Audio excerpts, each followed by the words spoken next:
पुस्तक श्यामची आई, लेखक साने गुरुजी. रात्र 10वी. पर्णकुटी. मला पण ने रे भाऊ गोष्टी ऐकायला. रोज रोज तूच जातोस. आई सांग भाऊला मला घेऊन जायला. वच्छी भाऊच्या पाठीस लागली होती. तेथे पेंगायला लागशील, तू कशाला येतेस तेथे. भाऊ म्हणाला, नेरे तिला सुद्धा, तीही ऐकेल. चांगले असेल ते साऱ्यांनी ऐकावे. मी सुद्धा आले असते, पण हे घरातले आवरता आवरता रात्र होते. भाऊची आई म्हणाली, शेजारची भीमी जाते, ती हंशी जाते, हरणीलाही तिचा भाऊ नेतो. तू नाहीस का रे माझा भाऊ. वच्छी केविलवाणी होऊन आपल्या भाऊच्या हृदयाला पाझर फोडीत होती. चल तेथे मग, मला झोप येते, चल घरी, अशी मला घाई लावशील तर बघ. असे बजावून वच्छीलाही तिच्या भावाने आश्रमात नेले. आश्रमातील ही गोष्टरूप प्रवचने ऐकावयास मुले मुली येऊ लागली. मोठी माणसेही ज्यांना वेळ असतो ती येत असत. वच्छी व तिचा भाऊ आला तो गोष्ट सुरूही झाली होती. शेवटी माझ्या वडिलांना त्यांच्या भावांनी घराबाहेर हुसकून दिले. भाऊबंदकी. या भारतवर्षात भाऊबंदकी फार कौरव पांडवांच्या वेळेपासून आहे, ती अजून आहे. भावाभावात जेथे प्रेम नाही तेथे स्वतंत्रता कशी नांदेल, मोक्ष कसा राहील. ज्या घरात त्यांनी इतर सर्वांना दही दूध दिले, परंतु स्वतः चिंचेचे सारच खाल्ले, ज्या घरात राहून त्यांनी भावा बहिणींची लग्ने केली, त्यांच्या हौशी पुरविल्या, त्या घरातून त्यांना बाहेर जाण्यास सांगण्यात आले. घरात आईलाही अपमानकारक बोलणी सोसावी लागली. आम्ही त्यावेळेस लहान होतो. आई त्या विभक्त होण्याच्या वेळेची हकीकत डोळ्यात पाणी आणून कधी कधी सांगत असे. तो दिवस मला अजून आठवतो आहे. आमच्या गावात माघी पौर्णिमेचा गणपती उत्सव होता. हा नवसाचा उत्सव होता. गणपतीचा सार्वजनिक उत्सव भाद्रपदातच होत असे. महाडच्या धारपांनी हा नवस केला होता. त्यावेळेस अभ्यंकर हे प्रसिद्ध राष्ट्रीय कीर्तनकार आमच्या गावी आले होते व त्यांची कीर्तने उत्सवात सुरू होती. गावातील सारी मंडळी देवळात कथेला गेली होती. त्या रात्री आम्हाला कथेला जाऊ दिले नाही. आम्ही निजून गेलो होतो. रात्री 9-10च्या सुमारास आईने आम्हाला उठविले. माझे आईबाप त्यावेळेस घरातून बाहेर पडत होते. आईच्या डोळ्यातून अश्रू गळत होते. ज्या घरात राहून तिने मोऱ्या गाईचे दूध काढले, गडी माणसांना जेवावयास पोटभर घातले, ज्या घरात एकेकाळी ती सोन्यांनी नटून मिरवली, ते घर, ते गोकुळ सोडून ती बाहेर पडत होती. दिवसा लाज म्हणून रात्री बाहेर पडत होती. माझा धाकटा भाऊ तिच्या कडेवर होता. यशवंताच्या पाठचा तो भाऊ. वडील पुढे झाले. त्यांच्या मागोमाग आई व मी मुकाट्याने जात होतो. कोठे जात होतो? आईच्या माहेरी जात होतो. गावातच आईचे माहेर होते. आजोळच्या घरी त्यावेळेस कोणी नव्हते. आजोबा आजी पुण्यास मुलाकडे गेली होती. काही दिवसांनी ती परत येणार होती. रात्री लपत छपत आम्ही आजोबांच्या घरी आलो. देवळात आनंद चालला होता, परंतु आम्ही सुटक्यासारखे वनात चाललो होतो. देवाच्या या विशाल भूमीवर एकाच वेळी अनेक प्रयोग चाललेले असतात. नवीन घरी आता सवय झाली, परंतु आईच्या तोंडावरची खिन्नता गेली नव्हती. काही दिवसांनी आजी परत आली. माझी आजी जरी स्वभावाने प्रेमळ होती तरी थोडी हट्टी होती. माझी आई होता होई तो आजीजवळ मिळते घेई, कारण स्वतःची परिस्थिती ती ओळखून होती. आईच्या मनात माहेरी राहणे फार खाई, तिला अपमान वाटे. नवऱ्यासह माहेरी राहणे त्याहून मरण बरे असे तिला होई.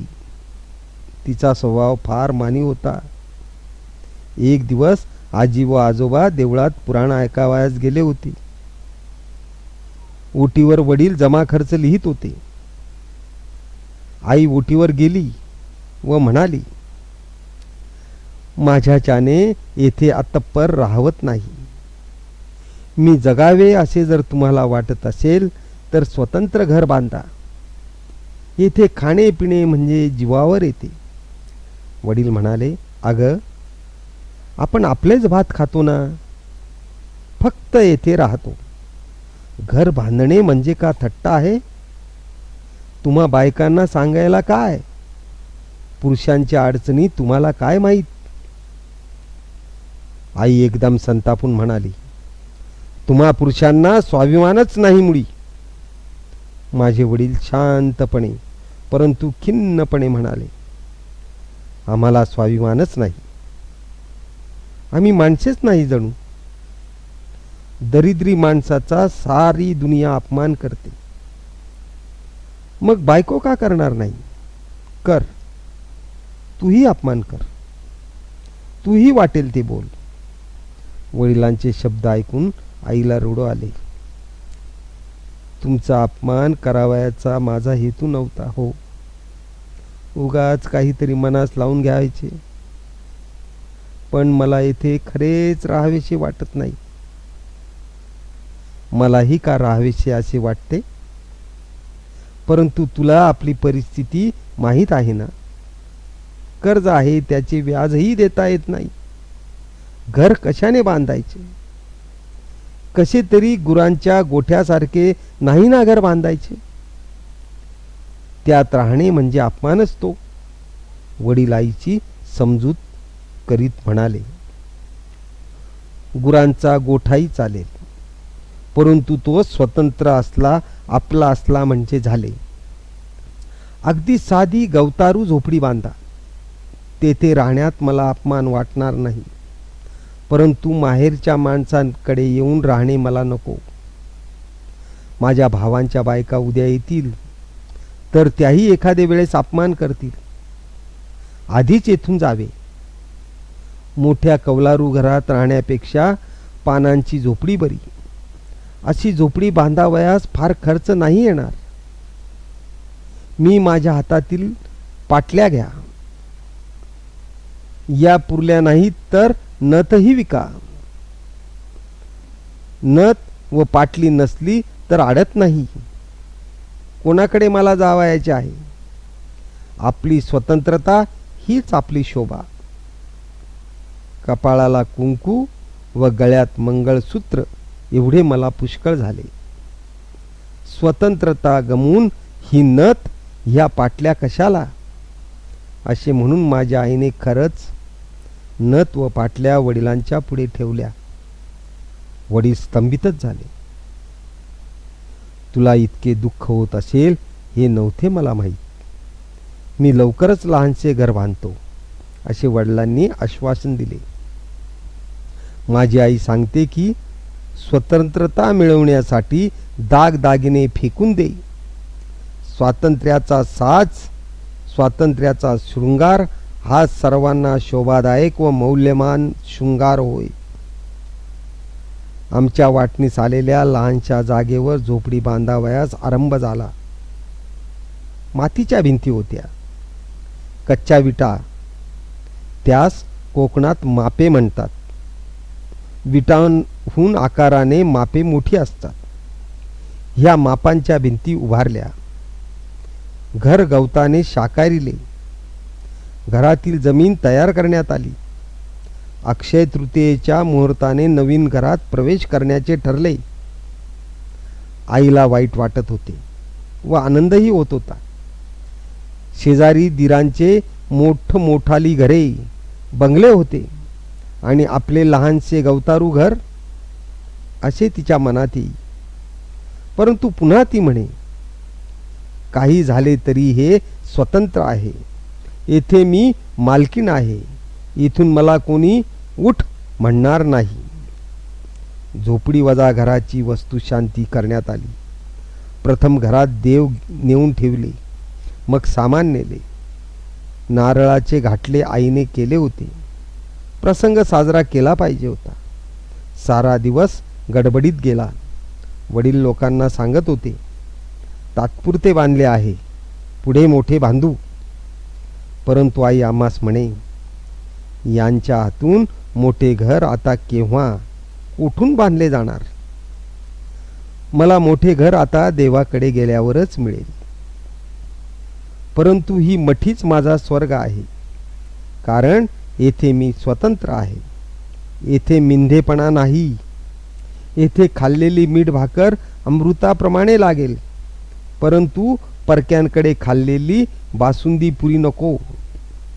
त्या दिवशी रात्री आम्ही बसलो होतो. आकाशात तारे चमकत होते. चंद्र केव्हाच मावळला होता. आईला धन्यता वाटत होती. घर लहान होते, परंतु घराच्या पुढे व मागे मोठे अंगण होते. हे अंगण हेच जणू खरे घर. आई म्हणाली, श्याम, नवे घर तुला आवडले का? मी म्हटले, हो, छान आहे आपले घर. गरिबांची घरे अशीच असतात. आपल्या मथुरीचे घर असेच आहे. तिला आपले घर फार आवडेल. माझे शब्द ऐकून आईला वाईट वाटले. जी मथुरी आमच्याकडे कांडायला येई तिच्या घरासारखे आपले घर नाही. आईला वाईट वाटले नाही.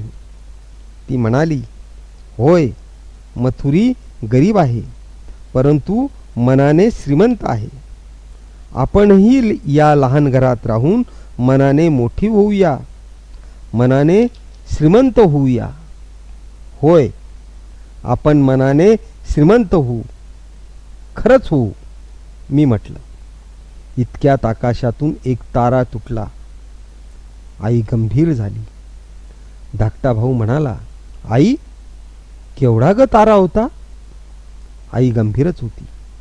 ती म्हणाली, श्याम, तुझ्या आईच्या जीवनाचा तारा लवकरच तुटेल असे तर नाही ना तो सांगत. ते वरचे मोठे मोकळे सुंदर आकाश मला तर वर नाही ना बोलवीत. मला बोलवण्यासाठी तर नाही ना आला तो तारा.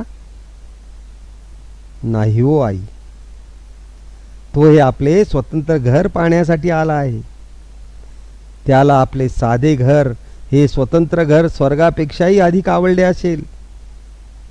यमुनेच्या पाण्यात गोपाळांनी हात धुतल्यावर जे शीतकण पाण्यात पडत ते खाण्यास स्वर्गातील देव येत असत, असे ते हरिविजयात नाही का? तसे हे घर पाहावयास ते तारे येतील.